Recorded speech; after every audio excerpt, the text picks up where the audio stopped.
नमस्कार, हिमाचल समाचार में आपका स्वागत है। आज के मुख्य समाचार। मुख्यमंत्री ने कहा, देशवासियों की उम्मीदों और प्रदेशवासियों की आकांक्षाओं पर खरा उतरने में नाकाम रहा केंद्रीय अंतरिम बजट। मुख्यमंत्री ने कहा, प्रदेश में 3 माह में रिकॉर्ड 79,091 इंतकाल और 6,029 तकसीम के मामलों का निपटारा। पारिस्थितिकीय संतुलन बनाए रखने और जलवायु परिवर्तन के प्रभावों के दृष्टिगत मुख्यमंत्री ने वेटलैंड के संरक्षण का किया आह्वान। और अब समाचार विस्तार से। मुख्यमंत्री ठाकुर सुखविंदर सिंह सुक्खू ने आज शिमला में कहा कि केंद्र सरकार का अंतरिम बजट देशवासियों और हिमाचल की उम्मीदों पर खरा उतरने में नाकाम रहा है और ये प्रदेशवासियों को निराश करने वाला बजट है। इसे पिछले बजट का दोहराव करार देते हुए उन्होंने कहा कि वित्त मंत्री द्वारा प्रस्तुत अंतरिम बजट भाषण में कोई भी नई बात नहीं कही गई है। मुख्यमंत्री ने कहा कि गत बरसात में हिमाचल में आई प्राकृतिक आपदा के बाद प्रदेशवासियों को केंद्र सरकार से विशेष आर्थिक पैकेज की उम्मीद थी, लेकिन इसका कोई भी जिक्र इसमें नहीं है। रेल नेटवर्क के विस्तारीकरण के दृष्टिगत हिमाचल का कहीं उल्लेख नहीं किया गया। मुख्यमंत्री ने कहा, बजट में जो रेल गलियारा की बात की गई है और जो इनकम टैक्स की लिमिट को नहीं बढ़ाया गया है, तो एक तो रेल गलियारा से हिमाचल को, प्रदेश को कोई लाभ नहीं होने वाला और व्यक्तिगत इनकम टैक्स से आम आदमियों को कोई लाभ नहीं होने वाला। इंटरिम बजट है, हो सकता है कि आने वाले समय में जो फुल बजट आएगा उस समय कई और योजनाएं आएगी। हमारा मानना है कि हिमाचल के लिए हमें उम्मीद थी कि आपदा के बाद हमें कोई स्पेशल रिलीफ पैकेज मिलेगा, वो हमें ना उम्मीद साबित हुई है। शिमला में इस वर्ष की पहली बर्फबारी के बाद मुख्यमंत्री ठाकुर सुखविंदर सिंह सुक्खू आज सुबह अपने आधिकारिक आवास ओक ओवर से प्रदेश कांग्रेस मुख्यालय राजीव भवन के लिए पैदल गए। इस दौरान उन्होंने लोगों से बातचीत भी की। उन्होंने कहा, बड़ी खुशी की बात है कि बर्फबारी होगी। पैदल चलना तो कोई बड़ी बात नहीं हमारे लिए, पहाड़ के लोग हैं, हमेशा पैदल चलते रहते हैं। लेकिन मेरा ये मानना कि बर्फबारी से हमें खुशी हुई। सवेरे मैंने 6 बजे जब उठ कर देखा तो धीरे धीरे चल रही थी। जब 10-11 बजे लगी तो मुझे बहुत खुशी हुई, क्योंकि किसान और बागवान इस बर्फबारी पर हिमाचल प्रदेश में अपनी खेती और बागवानी पर निर्भर है। मुख्यमंत्री ठाकुर सुखविंदर सिंह सुक्खू ने आज शिमला में कहा कि प्रदेश में पहली बार आयोजित की जा रही राजस्व लोक अदालतों से लोगों को भरपूर लाभ मिल रहा है। राज्य में गत लगभग 3 माह में विशेष अभियान के दौरान इन अदालतों के माध्यम से इंतकाल के रिकॉर्ड 79,091 मामले और तकसीम के 6,029 लंबित मामलों का निपटारा किया गया। उन्होंने कहा कि इस वर्ष जनवरी माह में ही विभिन्न राजस्व लोक अदालतों के माध्यम से इंतकाल के 23,159 मामले और तकसीम के 1,958 मामलों का निपटारा किया गया। जनवरी माह के दौरान इंतकाल मामलों का निपटारा करने में प्रदेश का जिला कांगड़ा अग्रणी रहा। यहाँ 6,121 इंतकाल के मामलों का निपटारा किया गया। जिला मंडी में इंतकाल के 3,212 मामले और जिला ऊना में 2,279 इंतकाल मामलों का निपटान किया गया। इसके अतिरिक्त जिला ऊना में तकसीम के रिकॉर्ड 543 मामले निपटाए गए। जिला कांगड़ा में तकसीम के 464 और जिला मंडी में 303 मामले निपटाए गए।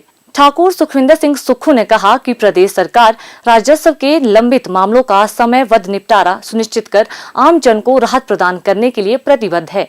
प्रदेश में 30 अक्टूबर 2023 से विशेष राजस्व लोक अदालतों का आयोजन किया गया और लोगों को बड़े स्तर पर राहत के दृष्टिगत अब हर माह के अंतिम 2 दिवस में इन लोक अदालतों का आयोजित करने का निर्णय लिया गया है। इस पहल का उद्देश्य लंबित राजस्व मामलों का समाधान सुनिश्चित करना है, ताकि लोगों को बार बार राजस्व कार्यालय में जाने की आवश्यकता न पड़े। मैंने कहा, हम आम परिवार से उठकर राजनीति करते हैं, हमारी भी जमीन जायदाद है। हमको भी महसूस होता है कि कई बार जो तकसीम करने वाला वो सवेरे 10 बजे से तहसीलदार के घर बाहर खड़ा रहता है, कानून के बाहर खड़ा रहता है और शाम को 5 बजे कह दिया जाता है कि आप अगली तारीख में आना। इस प्रकार की व्यवस्था को परिवर्तन करना था, हमने कानून बदला। हमारे पास कोई व्यक्ति इस मांग को लेकर नहीं आया था, हमने कोई वादा नहीं किया था कि हम इंतकाल करेंगे, तकसीम करेंगे। यह हमारी सरकार की भावना थी कि जहां जनता परेशान होती है उस परेशानी को दूर किया जाए। चक्कर लगाकर जनता के पटवार खाने में चक्कर लगा कर जूते घिस जाया करते थे। अब उल्टा हो रहा है। पटवारी जी आपको फोन करते हैं, आप अपना इंतकाल करवाइए, आप अपनी तकसीम करवाइए, हमें ये सब कार्य करने हैं। ये सरकार की कटिबद्धता होती है। राजस्व लोक अदालतों को मिल रही सकारात्मक प्रतिक्रिया आंकड़ों के माध्यम से अपनी सफलता की कहानी बयां कर रही है। 3 माह की अल्प अवधि के भीतर ही रिकॉर्ड संख्या में लंबित राजस्व मामलों का प्रभावी निपटारा सुनिश्चित हुआ है।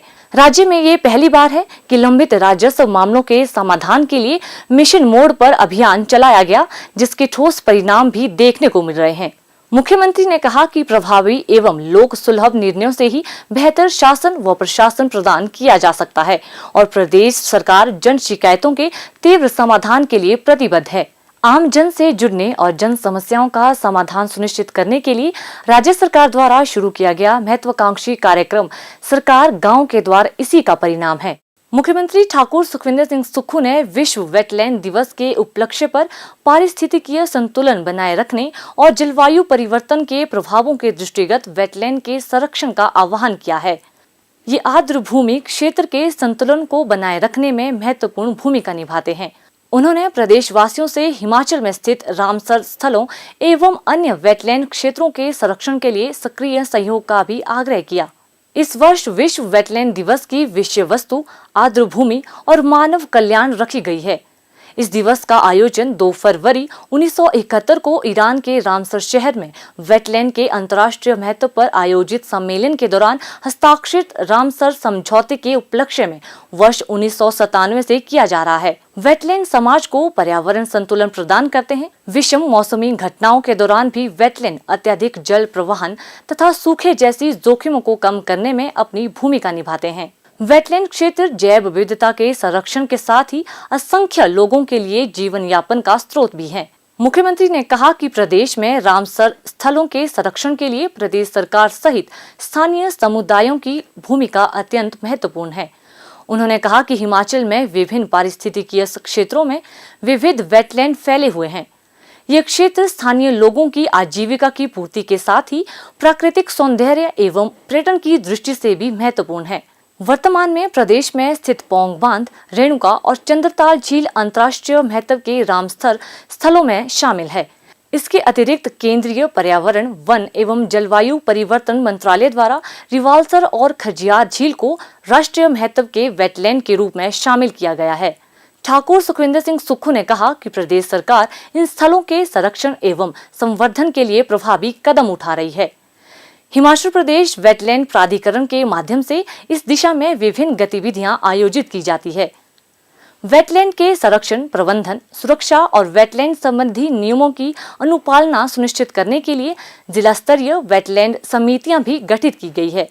इको क्लबों के माध्यम से विद्यार्थियों को इससे जोड़ा गया है और सामुदायिक स्तर पर वेटलैंड बचाव अभियान के माध्यम से इनके बारे में जागरूकता लाई जा रही है।